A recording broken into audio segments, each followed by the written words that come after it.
what your eyes can't see, that I am the greatest of all time. He literally said, I was the greatest before I knew I was the greatest.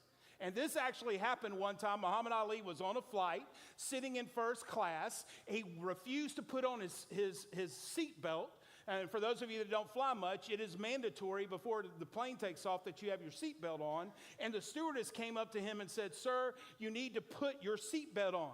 And he looked at her and said, do you not know who I am? I am Muhammad Ali. I am the greatest of all time. Superman don't need no seatbelt. And she looked at him and said, Superman don't need no airplane. Put your seatbelt on. There are things in our life that we get so irrationally confident about, and it's one of the things, in fact, it's the thing that I want to press in tonight. And I want to speak especially to that teenager, especially the high schooler in the room that came with a friend because your friends told you it'd be fun and there'd be good-looking girls or good-looking guys, and you're either really, really disappointed or really excited to be here, depending on who you've seen. But this is the thing about you.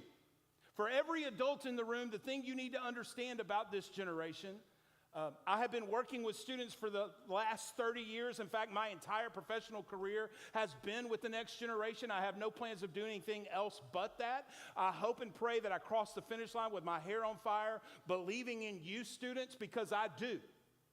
But here's the reality of where we are in America and in our culture. I am standing in front of a group of teenagers considered Generation Z, and they are considered by every expert in the world the first post-Christian generation in the history of America. And what post-Christian means is basically this. I did not grow up in a Christian home. I didn't know much about God growing up, but we had a giant family Bible. Anybody else grow up like this? We had a giant family Bible that sat on our coffee table. We couldn't put anything on it. We just never opened it. And my dad would say things like, God thinks or God says, and because I didn't want my dad to kill me, I would say, yes, sir.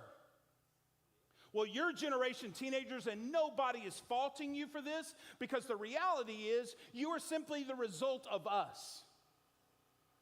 There's a generation sitting here and listening to me tonight, and this is the harsh reality for you. If I were to say the Bible says or God says to you, instead of you saying, yes, sir, you would say, who cares?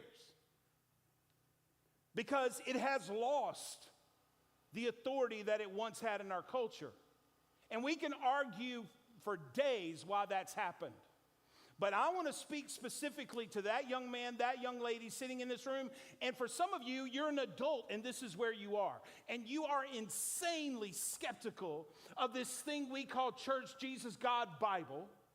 You are insanely skeptical of someone like me.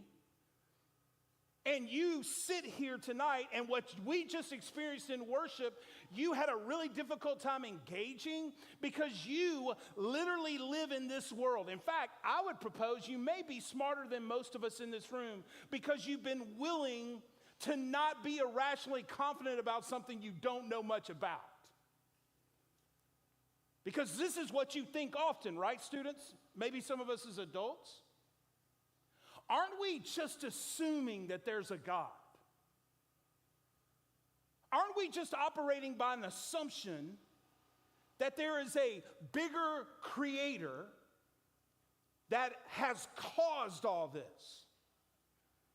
And so for everybody in the room, hear me and hear me well.